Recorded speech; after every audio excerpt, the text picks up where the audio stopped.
Good morning all. So ഇന്നത്തെ ക്ലാസ്സിൽ നമ്മൾ human capital formation in India എന്ന കഴിഞ്ഞ ക്ലാസ്സിൽ കംപ്ലീറ്റ് ആക്കിയ ചാപ്റ്ററിൻ്റെ റിവിഷൻ ആണ് ഉദ്ദേശിക്കുന്നത്. സോ ക്വസ്റ്റ്യൻസ് വന്നിട്ടുണ്ട്. അപ്പോൾ അത് പോസ് ചെയ്യുക, എന്നിട്ട് ആൻസർ നോക്കുക, ജസ്റ്റ് പറയാൻ പറ്റുന്നോ എന്ന് നോക്കുക, അതിനുശേഷം ആൻസർ ചെക്ക് ചെയ്യുക. സോ ഫസ്റ്റ് നമുക്ക് കുറച്ച് 1 മാർക്ക് ക്വസ്റ്റ്യൻസ് നോക്കാം. ഫസ്റ്റ് ക്വസ്റ്റ്യൻ ഇതാണ്. As per 2011 census the literacy rate in India was. അപ്പൊ ഇത് നമ്മൾ ഡിസ്കസ് ചെയ്യാത്ത എന്നാൽ നേരത്തെ ടെക്സ്റ്റിലൊക്കെ ഉണ്ടായിരുന്ന ഒരു ക്വസ്റ്റ്യൻ ആണ്. അപ്പൊ ഇത് 74% ആണ് ആൻസർ വരുന്നത്. ഓക്കെ, 2011 ലിറ്ററസി റേറ്റ് ആണ് ചോദിച്ചിട്ടുള്ളത്, 74%. Which among the following is related to health sector? Health സെക്ടറുമായിട്ട് ബന്ധപ്പെട്ട്. അപ്പൊ നിങ്ങൾക്ക് ഇതിനകത്ത് കുറച്ച് കാര്യങ്ങൾ അറിയാന്നുണ്ടെങ്കിൽ ഡിലീറ്റ് ചെയ്ത ആൻസറിലേക്ക് വരാം. അപ്പൊ UGC എഡ്യൂക്കേഷനായിട്ട് റിലേറ്റ് ചെയ്തതാണ്, NCERT എഡ്യൂക്കേഷനായിട്ട് റിലേറ്റ് ചെയ്തതാണ്, AICT all India council of technical education ഇതെല്ലാം എന്താണ്, എഡ്യൂക്കേഷൻ റിലേറ്റഡ് ആണ്. ICMR മാത്രമാണ് എന്തുമായിട്ട് ബന്ധപ്പെട്ടത്, ഹെൽത്തുമായിട്ട് ബന്ധപ്പെട്ടത്. Okay, Indian council of medical research. The state in which the literacy rate is the highest in the country is. ഇതുപോലൊരു question ഇനി repeat ചെയ്യുന്നുണ്ട്. കേരളമാണ് കേട്ടോ, കേരളത്തിലാണ് ഏറ്റവും കൂടുതൽ ലിറ്ററസി റേറ്റ് ഉള്ളത്. The adult literacy rate among females in India, അത് നമ്മൾ കഴിഞ്ഞ ക്ലാസ്സിൽ ലാസ്റ്റ് പറഞ്ഞിട്ടുണ്ടായിരുന്നു. 45.4% ആണ് ഫീമെയിൽ ലിറ്ററസി ആയിട്ട് വരുന്നത്. ഓക്കെ, 45.4% ആണെന്നുള്ള കാര്യം ഓർത്തു വെച്ചിരിക്കുക. State true or false, new educational policy was announced in 1987-86 എന്നാണ്. ഇത് ട്രൂ ആയിട്ടുള്ള ഒരു സ്റ്റേറ്റ്മെന്റ് ആണ്. നമ്മൾ പഠിച്ചിട്ടുണ്ടായിരുന്നു. ഇതിനെ ബേസ് ചെയ്തിട്ടാണ് 1986 ആ ഒരു ഇതിനെ ബേസ് ചെയ്തിട്ടാണ് ഓപ്പറേഷൻ ബ്ലാക്ക് ബോർഡ് ഒക്കെ വന്നതെന്നുള്ള കാര്യം നമ്മൾ പഠിച്ചിട്ടുണ്ടായിരുന്നു കേട്ടോ. അപ്പം ഓർത്ത് വെച്ചിരിക്കുക, 1987-88 ന്യൂ എഡ്യൂക്കേഷൻ പോളിസി അനൗൺസ് ചെയ്യുന്നതെന്നുള്ള കാര്യം ഓർത്ത് വെച്ചിരിക്കുക. Okay, Which state is having highest literacy rate in India according to 2011 census? നമ്മൾ ഓൾറെഡി ഡിസ്കസ് ചെയ്തതാണ്, കേരളമാണ്. അടുത്തത് 2 മാർക്ക് ക്വസ്റ്റ്യൻ ആണ്. Mention 2 government organisation that regulate the health and education sector. അപ്പൊ നിങ്ങൾക്ക് ഏതെങ്കിലും 2 എണ്ണം ഹെൽത്തിന്റെ പറയാം, 2 എണ്ണം എഡ്യൂക്കേഷന്റെ പറയാം. അപ്പൊ ഇവിടെ എഡ്യൂക്കേഷന്റെ ആണെന്നുണ്ടെങ്കിൽ നമുക്ക് ministries of education at the union and state level പറയാം. UGC അല്ലെ, UGC പറയാം. UGC ആകുമ്പോൾ ജനറൽ ഹയർ എഡ്യൂക്കേഷനുമായിട്ട് ബന്ധപ്പെട്ട് നമ്മൾ പഠിച്ചതാണ്. NCERT പറയാം അല്ലെ, national council of educational research and training. അതുപോലെ ടെക്നിക്കൽ എഡ്യൂക്കേഷനുമായിട്ട് ബന്ധപ്പെട്ട AICT ഉണ്ട്, all India council of technical education. പിന്നെ ഹെൽത്ത് സെക്ടറുമായിട്ട് ബന്ധപ്പെട്ട് മിനിസ്ട്രി ഓഫ് ഹെൽത്ത് പറയാം, സ്റ്റേറ്റിലും യൂണിയനിലും. അതുപോലെ ICMR Indian council of medical research പറയാം. ഇനി അടുത്തത് നമുക്ക് ഇതിനെ പ്രിവെന്റീവ്, ക്യൂറേറ്റീവ്, സോഷ്യൽ മെഡിസിൻസ് ആക്കി മാറ്റണം. ഇത് നമ്മൾ പ്രിവെന്റീവ് പറഞ്ഞിട്ടുണ്ടായിരുന്നു. അതായത് നമുക്കറിയാം വാക്സിൻ എന്ന് പറയുന്നത് ഒരു പ്രിവെന്റീവ് മെഡിസിൻ എക്സാമ്പിൾ ആണ് അല്ലെ. അതുപോലെ തന്നെ ക്യൂറേറ്റീവ് ആണ് മെഡിക്കൽ ഇന്റർവെൻഷൻ ഡ്യൂറിങ് ഇൽനെസ്, അതായത് അസുഖം വരുന്ന സമയത്ത് വേണ്ട ചികിത്സ കൊടുക്കുന്നത് ക്യൂറേറ്റീവ് ആണ്, അസുഖം ഭേദമാക്കുക എന്നുള്ളതാണ്. അസുഖം വരാതിരിക്കുന്നതാണ് വാക്സിനേഷൻ. പിന്നെ ഇത് രണ്ടും, അതായത് പ്രൊവിഷൻ ഓഫ് ക്ലീൻ ഡ്രിങ്കിങ് വാട്ടറും ഗുഡ് സാനിറ്റേഷനും സോഷ്യൽ മെഡിസിൻ എക്സാമ്പിൾ ആണ് അല്ലെ, സോഷ്യൽ മെഡിസിൻ ആണെന്നുള്ള കാര്യം ഓർത്തു വെച്ചിരിക്കുക. Classify the following into features of human capital and human development. ഇതിനകത്ത് ഹ്യൂമൻ ക്യാപിറ്റൽ ഏതാണ്, ഹ്യൂമൻ ഡെവലപ്മെന്റ് ഏതാണ്? Education and health are consider as a means to increase human productivity. ഇത് നമുക്കറിയാം ഹ്യൂമൻ ക്യാപിറ്റൽ ആണ് അല്ലെ, ഹ്യൂമൻ ക്യാപിറ്റൽ ആണ്. Education and health are integral to human wellbeing, അത് human ഡെവലപ്മെന്റിനകത്ത് വരുന്ന കാര്യമാണ്. Human beings are treated as a means to an end, അത് പറയുന്നത് ഹ്യൂമൻ ഡെവലപ്മെന്റിനകത്താണെന്നുള്ള, അത് ഹ്യൂമൻ ക്യാപിറ്റലിനകത്ത് വരുന്നതാണ് അല്ലെ, ഹ്യൂമൻ ക്യാപിറ്റലിനകത്ത് വരുന്നതാണ്.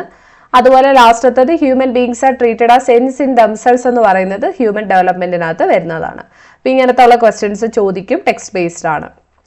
Name the 2 major sources of human capital in A country. നമ്മൾ പഠിച്ചു, ഒന്ന് ഹെൽത്ത് ആണ്, രണ്ടാമത്തത് എഡ്യൂക്കേഷൻ. പിന്നെ അത് കൂടാതെ മൈഗ്രേഷൻ പറയാം, ഓൺ ദ ജോബ് ട്രെയിനിങ് പറയാം, ഇൻഫർമേഷൻ അക്വിസിഷൻ ഒക്കെ പറയാം. ഇവിടെ നമ്മുടെ അടുത്ത് 2 എണ്ണം മാത്രമാണ് ചോദിച്ചിരിക്കുന്നത്, സോ 2 എണ്ണം എഴുതിയാൽ മതി. അടുത്തത് bring out the need for the on the job training for A person. അപ്പൊ അത് ചോദിക്കുവാണെന്നുണ്ടെങ്കിൽ ഓൺ ദ ജോബ് ട്രെയിനിങ് ആണ് ഒരു വർക്കറിന്റെ എബിലിറ്റീസ് കൂട്ടുന്നത് അല്ലെ, അതായത് പുതിയ ടെക്നോളജീസുമായിട്ട് അഡാപ്റ്റ് ചെയ്യുന്നതിനൊക്കെ ഹെൽപ്പ് ചെയ്യുന്നത് ഓൺ ദ ജോബ് ട്രെയിനിങ് ആണ്. അപ്പൊ 2 രീതിയിൽ ഇത് നടക്കാം, ഓൺ ദ ജോബ് ട്രെയിനിങ് ഉണ്ട്, ഓഫ് ദ ജോബ് ട്രെയിനിങ് ഉണ്ട്. അതായത് വേണമെങ്കിൽ ആ ഒരു സ്ഥലത്ത് തന്നെ വെച്ചിട്ട് നമുക്ക് എക്സ്പീരിയൻസ്ഡ് ആയിട്ടുള്ള ഒരു വർക്കറിന്റെ കീഴിൽ ജോലി ചെയ്യാം, ആ ഒരു ഫേമിൽ തന്നെ. അല്ലാന്നുണ്ടെങ്കിൽ ഫേമിന് പുറത്തേക്ക് വിട്ടിട്ടായിരിക്കും ട്രെയിനിങ് കൊടുക്കുന്നത്. അപ്പൊ 2 രീതിയിൽ ഉണ്ടെന്നുള്ള കാര്യം കൂടെ ഓർത്തു വെച്ചിരിക്കാം. അടുത്ത 3 മാർക്ക് ക്വസ്റ്റ്യൻ ആണ്. Give full form of the following. ഞാൻ ഇത് പഠിപ്പിച്ചപ്പോഴേ പറഞ്ഞായിരുന്നു ഇത് അങ്ങനെ ചോദിക്കുമെന്ന്. അപ്പൊ GR എന്ന് പറഞ്ഞാൽ എന്താണ്, GI അല്ലെങ്കിൽ GR എന്ന് പറഞ്ഞാൽ gross education gross enrolment ratio ആണ് അല്ലെ. അതുപോലെ SSA കൂടെ ഓർത്തിരിക്കുക, സർവശിക്ഷ അഭിയാനാണ് ഓർത്തിരിക്കുക. എന്തായിരുന്നു ഗ്രോസ് എൻറോൾമെന്റ് റേഷ്യോ എന്ന് പറയുമ്പോൾ? GR എന്ന് പറയുമ്പോൾ ഓരോ സ്കൂൾ ലെവലിലും എൻറോൾ ചെയ്യുന്ന കുട്ടികളുടെ എണ്ണമാണ് അല്ലെ GR എന്ന് പറയുന്നത്, ഓർത്ത് വെച്ചിരിക്കുക. ഇതിനകത്ത് find the odd one out. Roads, factory, teachers, power plants. ഇതിൽ റോഡ്, ഫാക്ടറി, പവർ പ്ലാന്റ് എന്നൊക്കെ പറയുന്നത് ക്യാപിറ്റൽ ആണ്. ടീച്ചേഴ്സ് എന്ന് പറയുന്നത് ഹ്യൂമൻ ക്യാപിറ്റലിന് എക്സാമ്പിൾ ആണ്. ടീച്ചേഴ്സ്, ഡോക്ടർ, സ്പോർട്സ് സയന്റിസ്റ്റ് അല്ലെ. പോർട്ട് എന്ന് പറയുന്നത് ഇവിടെ ഒരു ഫിസിക്കൽ ക്യാപിറ്റൽ ആണ്, ഓർത്ത് വെച്ചിരിക്കുക. UGC, NCERT, SCERT, NRIGP. ഇവിടെ ബാക്കിയുള്ള എഡ്യൂക്കേഷൻ റിലേറ്റഡ് ആണ്. NRIGP മാത്രം ഒരു പോവർട്ടി എലിവേഷൻ പ്രോഗ്രാം ആയിട്ട് കൊണ്ടുവന്നതാണ്, നമ്മൾ കഴിഞ്ഞ ക്ലാസ്സിൽ പഠിച്ചതാണ്. അടുത്തത് adequate education and training to farmers can raise productivity in farms. Do you agree or not? Substantiate your answer. അപ്പോൾ ഇവിടെ ആദ്യം നിങ്ങൾ എഗ്രി ചെയ്യുന്നുണ്ടോ ഇല്ലയോ എന്ന് നോക്കിയിട്ട് മാത്രം ആൻസറിലേക്ക് വരിക. അപ്പോൾ ഇവിടെ നമുക്ക് പറയാം യെസ് എഗ്രി ചെയ്യുന്നുണ്ട്. അതായത് ഫാർമറിന് വേണ്ട ആ ഒരു എഡ്യൂക്കേഷനും ട്രെയിനിങ്ങും കൊടുത്തു കഴിഞ്ഞാൽ അത് ഫാമിൽ കൂടുതലായിട്ട് പ്രൊഡക്ഷൻ കൂട്ടും എന്നുള്ളതാണ് പറഞ്ഞിട്ടുള്ളത്. ഇത് ശരിയായിട്ടുള്ള കാര്യമാണ്. കാരണം ഫാമേഴ്സിന് തന്നെ നമ്മൾ വേണ്ട നോളജ് ഒക്കെ കൊടുത്തു കഴിഞ്ഞാൽ അവർക്ക് അത് അപ്ലൈ ചെയ്യാൻ പറ്റുകയും അങ്ങനെ ഓവറോൾ പ്രൊഡക്ടിവിറ്റി കൂടുകയും ചെയ്യും. സോ 3 മാർക്ക് ക്വസ്റ്റ്യൻ ആണ്, അതിനനുസരിച്ചിട്ട് എഴുതുക. അടുത്ത നമ്മുടെ ടെക്സ്റ്റ് ബേസ്ഡ് അല്ലാത്തൊരു ക്വസ്റ്റ്യൻ ആണ്. HDA എന്താണ്? ഇത് എന്താണെന്ന് ഞാൻ പറഞ്ഞിട്ടുണ്ടായിരുന്നു. അതെങ്ങനെയാണ് കാൽക്കുലേറ്റ് ചെയ്യുന്നതെന്ന് ഒരു വട്ടം ചോദിച്ചിട്ടുണ്ടായിരുന്നു. അപ്പോൾ HDA എന്ന് പറഞ്ഞു കഴിഞ്ഞാൽ physical quality of life index prepare ചെയ്യുന്നതും പബ്ലിഷ് ചെയ്യുന്നതും UNDP ആണ് കേട്ടോ. യുണൈറ്റഡ് നേഷൻസ് ഡെവലപ്മെന്റ് പ്രോഗ്രാം ആണ് UNDP. അപ്പൊ ഇവര് അങ്ങനെ ഇറക്കുന്ന ആ ഒരു ഇതാണ് HDI ഇൻഡെക്സ് എന്ന് പറയുന്നത്. അപ്പൊ HDI 3 കാര്യങ്ങളാണ് നോക്കുന്നത്. ഒന്ന്, ഒരാൾ ജീവിക്കുന്ന ആ ഒരു ലോഞ്ചിവിറ്റി, ലൈഫ് എക്സ്പെക്ടൻസി. രണ്ടാമത്തെ എഡ്യൂക്കേഷൻ. മൂന്നാമത്തെ റിയൽ പെർ ക്യാപിറ്റ GDP. ഇത് 3 നോക്കിയിട്ടാണ് HDI കണക്കാക്കുന്നത്. അപ്പോൾ അതിനകത്ത് HDI കണക്കാക്കുന്നതിന് ലൈഫ് എക്സ്പെക്ടൻസി ഇൻഡെക്സ് എടുക്കുന്നുണ്ട്. അതെന്ന് പറഞ്ഞു കഴിഞ്ഞാൽ ഒരു രാജ്യത്ത് എത്ര ആൾക്കാർ എത്ര നാൾ ജീവിക്കുന്നുണ്ടെന്നുള്ളതാണ്. അപ്പോൾ 0 to 1 ആണ് നമ്മളിവിടെ എടുക്കുന്നത് കേട്ടോ, 0 to 1. അടുത്ത എഡ്യൂക്കേഷൻ അറ്റൈൻമെന്റ് ഇൻഡെക്സ് ആകുമ്പോഴത്തേക്കും ഈ പറഞ്ഞിരിക്കുന്ന പോലെ 0 to 1 തന്നെയാണ്. അപ്പം 1 ആണെന്നുണ്ടെങ്കിൽ അത്രയും ഹൈ ഇൻഡെക്സ് ആണ്, ഹൈ ലെവൽ ഓഫ് അച്ചീവ്മെന്റ് ആണ്. മൂന്നാമത്തെ റിയൽ GDP എന്ന് പറയുമ്പം നമ്മുടെ കോൺസ്റ്റന്റ് പ്രൈസിനെ ബേസ് ചെയ്തിട്ടാണ് റിയൽ GDP കണക്കാക്കുന്നത്. കോൺസ്റ്റന്റ് GDPയെ ബേസ് ചെയ്തിട്ടായിരിക്കും. അപ്പോൾ അത് കാണിക്കുന്നത് എന്താണെന്ന് വെച്ച് കഴിഞ്ഞാൽ ഫിസിക്കൽ പ്രൊഡക്ഷൻ ആണ് കാണിക്കുന്നത്, എത്രമാത്രം സാധനം ഉൽപ്പാദിപ്പിച്ചു എന്നുള്ളതാണ് മനസ്സിലാവുന്നത്. ഓക്കെ, അപ്പോൾ അതൊരു കോൺസ്റ്റന്റ് പ്രൈസിലാണ് ഡിവൈഡഡ് ബൈ പോപ്പുലേഷൻ എന്നുള്ളതാണ് നമ്മൾ റിയൽ GDP കണക്കാക്കുന്നത് കേട്ടോ. GDP at constant price divided by population, അതാണ് നമ്മൾ ഈ പറയുന്ന റിയൽ GDP എന്ന് പറയുന്നത്. ഓക്കെ, അപ്പോൾ ക്വാളിറ്റി ഓഫ് ലൈഫ് അളക്കാനായിട്ട് പറ്റും. അപ്പോൾ അത് ടെക്സ്റ്റിൽ വലുതായിട്ട് പറയുന്നില്ല, അതുകൊണ്ടാണ് ഞാൻ അങ്ങനെ പറഞ്ഞു പോയത്. അത് ജസ്റ്റ് ഒന്ന് വായിച്ചാൽ മതി. അടുത്ത 4 മാർക്ക് ക്വസ്റ്റ്യൻ ആണ്. Point out the major problems of education development in India. കഴിഞ്ഞ ക്ലാസ് ഏറ്റവും അവസാനം നമ്മൾ പറഞ്ഞു നിർത്തിയത് അല്ലേ. അതായത് നമ്മുടെ റിസോഴ്സസ് ഒക്കെ വെറുതെ പോവാണ്, അല്ലെങ്കിൽ നമുക്ക് റിസോഴ്സസ് ഇല്ലാത്ത അവസ്ഥയാണ്. ഇലിറ്ററസി ഉണ്ട് അല്ലെ. സ്റ്റിൽ നമ്മുടെ രാജ്യത്ത് ഫീമെയിൽ ഇലിറ്ററസിയും മെയിൽ ലിറ്ററസിയും കൂടുതലാണെന്നുള്ള കാര്യം ഓർത്ത് വെച്ചിരിക്കുക. അതുപോലെ തന്നെ ഡിസ്പാരിറ്റീസ് ഉണ്ട്. ഇപ്പോൾ പ്രൈവറ്റ് സ്കൂളിൽ കൊടുക്കുന്ന എഡ്യൂക്കേഷൻ അല്ല പബ്ലിക് സ്കൂളിൽ, ഗവൺമെന്റ് സ്കൂളിൽ കൊടുക്കുന്നത്. ഫണ്ടിന്റെ കുറവ്, ബ്രെയിൻ ഡ്രെയിൻ ഇഷ്യൂസ് ഉണ്ട് അല്ലെ. നമ്മുടെ ഇന്ത്യയിൽ നിന്ന് ഒരുപാട് ആൾക്കാർ പുറത്ത് പോയി ജോലി ചെയ്യുന്നു, അല്ലെ പുറത്തെ കമ്പനികൾക്ക് വേണ്ടിയിട്ട് വർക്ക് ചെയ്യുന്നു. അപ്പം അതൊക്കെ പ്രശ്നമാണ്. പിന്നെ കോൺസെപ്റ്റ് ബേസ്ഡ് എഡ്യൂക്കേഷൻ ആണ് അല്ലെ. വൊക്കേഷണൽ ടെക്നിക്കൽ എഡ്യൂക്കേഷന് വലിയ ഇമ്പോർട്ടൻസ് ഒന്നും നമ്മൾ കൊടുക്കുന്നില്ല. അപ്പം അതൊക്കെ നമുക്ക് പറയാനായിട്ട് പറ്റും. Discuss the following as a resource of human capital formation. ഹെൽത്തും അതുപോലെ തന്നെ മൈഗ്രേഷനും ആണ് പറഞ്ഞിട്ടുള്ളത്. ഡീറ്റെയിൽ ആയിട്ട് നമ്മൾ നോക്കിയതാണ്. ഹെൽത്ത് എന്ന് പറയുന്നത് വളരെ ഇമ്പോർട്ടൻ്റ് ആയിട്ടുള്ള ഒരു ഹ്യൂമൻ ക്യാപിറ്റൽ ഫോർമേഷൻ സോഴ്സ് തന്നെയാണ്. കാരണം ഹെൽത്ത് എക്സ്പെൻഡിച്ചർ കൂടിക്കഴിഞ്ഞാൽ അത് ഈ പറയുന്ന പോലെ ലേബർ ഫോഴ്സിനെ നന്നായിട്ട് ഹെൽപ്പ് ചെയ്യും. Preventive medicine, social medicine, curative medicine അല്ലേ, അതിൻ്റെയൊക്കെ കാര്യങ്ങൾ അവിടെ നിങ്ങൾക്ക് പറയാവുന്നതാണ്.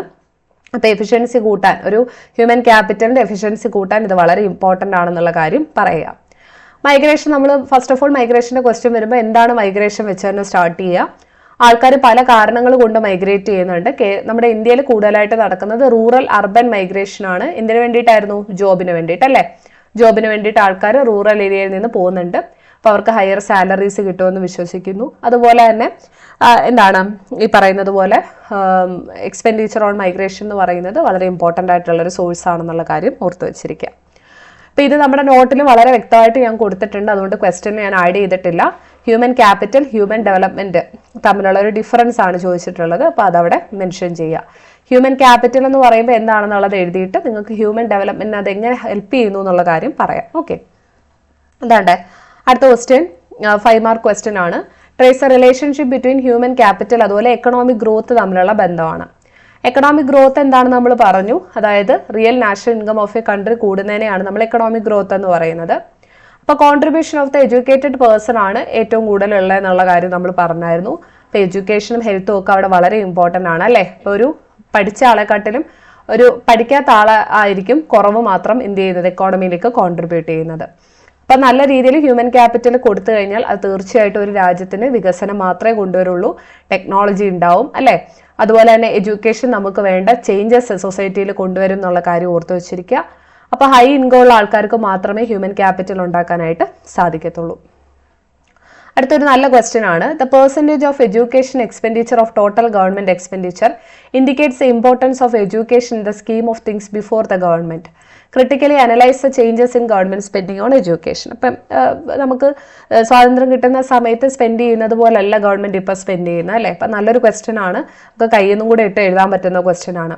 അപ്പോൾ ഗവൺമെന്റ് ഇപ്പം നല്ല പോലെ എന്ത് ചെയ്യുന്നുണ്ട്, സ്പെൻഡ് ചെയ്യുന്നുണ്ട് എഡ്യൂക്കേഷൻ്റെ ഒക്കെ പേരിൽ. അപ്പോൾ എഡ്യൂക്കേഷൻ എക്സ്പെൻഡിച്ചർ എന്ന് പറഞ്ഞാൽ 7.92 ആയിരുന്നു, അതിപ്പോൾ 13.17 ആയി.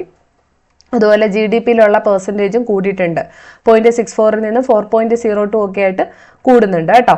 അപ്പോൾ ഇതെന്ന് പറഞ്ഞു കഴിഞ്ഞാൽ ഇങ്ങനെ കണ്ടിന്യൂസ്ലി കൂടുന്നതായിട്ടല്ല എങ്കിൽ പോലും നമുക്ക് ഇങ്ങനെ കൂടി വരുന്നതായിട്ട് കാണാൻ പറ്റും. ഓക്കെ, അതുപോലെ തന്നെ റീജിയണൽ ഡിസ്പാരിറ്റി കാണാനായിട്ട് പറ്റും എന്നുള്ള ഒരു കാര്യം നിങ്ങളൊന്ന് ഓർത്ത് വെച്ചിരിക്കുക. പിന്നെ പെർ ക്യാപിറ്റൽ എഡ്യൂക്കേഷൻ എക്സ്പെൻഡിച്ചർ, അതായത് ഒരു രാജ്യത്ത് ഒരു സംസ്ഥാനം എടുത്തു കഴിഞ്ഞാൽ അവിടുത്തത് എന്താണ്, ലക്ഷദ്വീപിൽ ഏറ്റവും കൂടുതലാണ്, ബീഹാറിൽ കുറവാണെന്നുള്ള കാര്യമൊക്കെ ഒന്ന് ഓർത്തിരിക്കുക. അതായത് ഓരോ സ്ഥലത്ത് വരുമ്പോഴും എഡ്യൂക്കേഷൻ ഓപ്പർച്യൂണിറ്റീസ് മാറും. അപ്പോൾ ഗവൺമെന്റ് അതിനനുസരിച്ചിട്ട് എന്ത് ചെയ്യും, ഈ എക്സ്പെൻഡിച്ചർ കുറയ്ക്കും എന്നുള്ള കാര്യം ഓർത്ത് വെച്ചിരിക്കുക കേട്ടോ.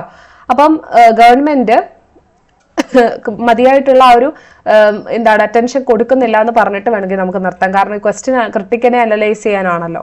അപ്പൊ അതിനനുസരിച്ചിട്ട് നമുക്കത് നിർത്താം. അടുത്ത physical capital is well distinguished from human capital. Narrate them distinguishing points of physical capital and human capital.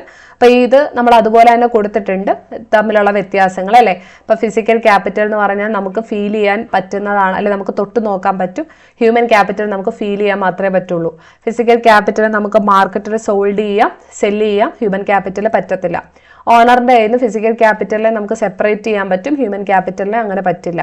അതുപോലെ ഫിസിക്കൽ ക്യാപിറ്റൽ കാലക്രമേണ നശിച്ചു പോവും, ഹ്യൂമൻ ക്യാപിറ്റൽ അങ്ങനെ നശിച്ചു പോവില്ല, അത് ബെറ്റർ ആയിക്കൊണ്ടേയിരിക്കും. സോ ഇതൊക്കെ അതിന്റെ വ്യത്യാസങ്ങളായിട്ട് നമുക്കൊരു 5 പോയിന്റ് ഒരു ബോക്സ് ആയിട്ടൊക്കെ വരച്ച് എഴുതാം. Mark some argument in favor of the need for different forms of government intervention in education and health sector.